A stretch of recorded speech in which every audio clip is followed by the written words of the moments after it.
The Daily Code Snippet. Last week we introduced the concept of a Webvtt file when discussing accessibility for media.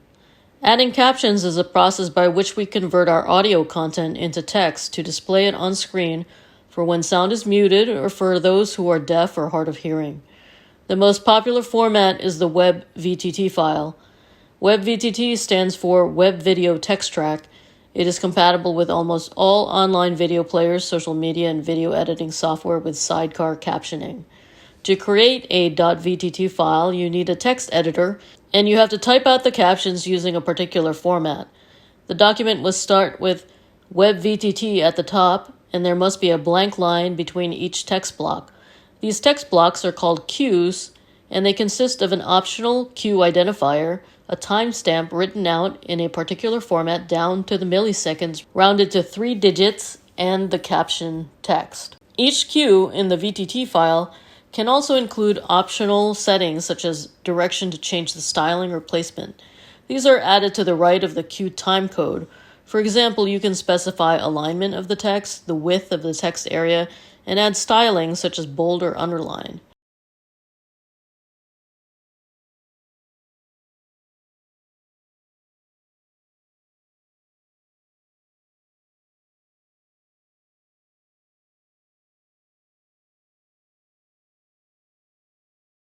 Once your file is ready, simply export it as a .vtt format.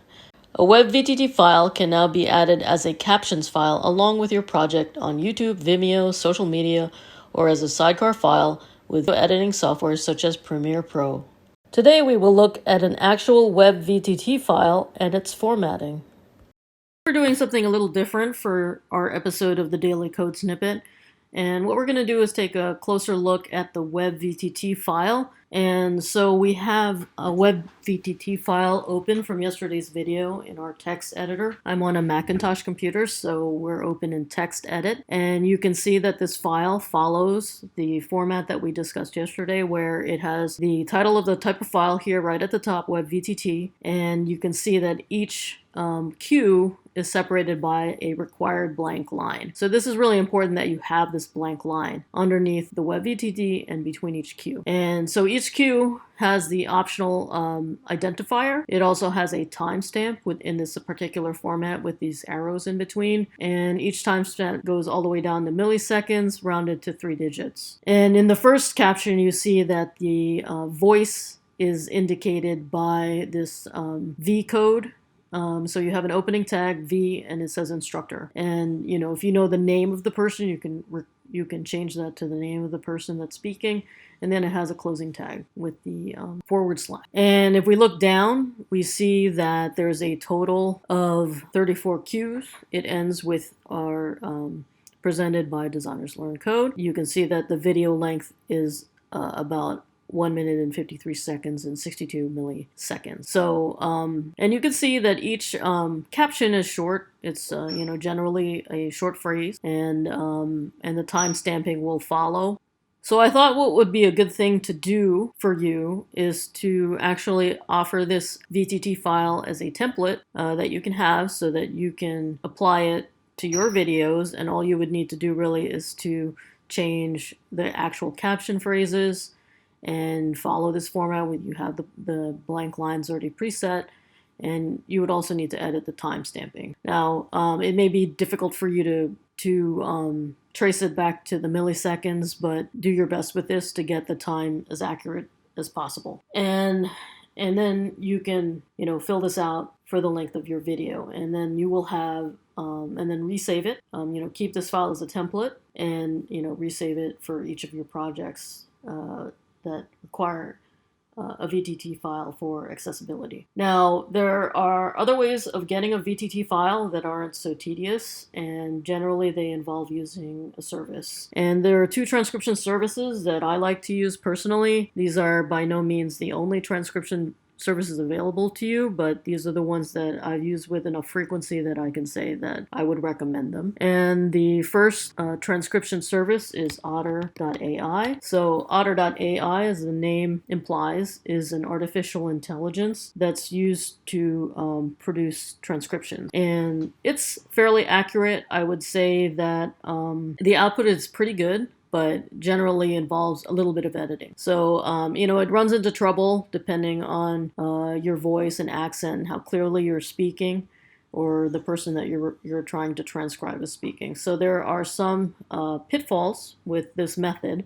However, it's close enough that it's a good product to use because it does have a free option. So we'll take a look at the pricing. So there are different plans, and so it does have this initial free plan, and it gives you a certain amount of minutes for transcription. So you can essentially every month you get a allotted amount of minutes, and so you can upload those videos, and after some time it will send you back a transcription. And it does do the time stamping, but it isn't as accurate, to the millisecond that would necessarily be required for the VTT file. But it would at least give you an idea of the timing. It gives you a relatively good transcript of the text, and you would just need to edit that file to put it into the VTT format, but it would save some of your time because it's automatically writing that text for you out just by listening to your videos. And the second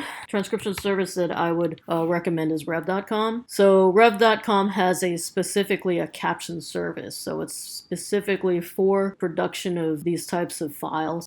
There are actually other types of files, but I mainly focused on the VTT file because it's the one that is most compatible, and it is the one that I think that for web that you're for the most part going to be using at this time. Now, things may change in a year or two, the web changes, but for now, Webvtt File will be the go-to for web caption. So if you wanted to do captioning with Rev.com, you can see that they have different options here. So they can just do a general transcription, they can do captions, or they can also do foreign subtitling. So we're going to look at the caption option, and you can see that the price isn't terrible. I mean, it's $1.25 for a minute. I mean, my videos are only at most 3 or 4 minutes. The majority of them are only about 2 minutes. So for $2.50, I don't have to create the VTT file myself. I can just pay this service and they'll do it for me. It'll be in the appropriate format. So for a lot of you, this may be a great option if you have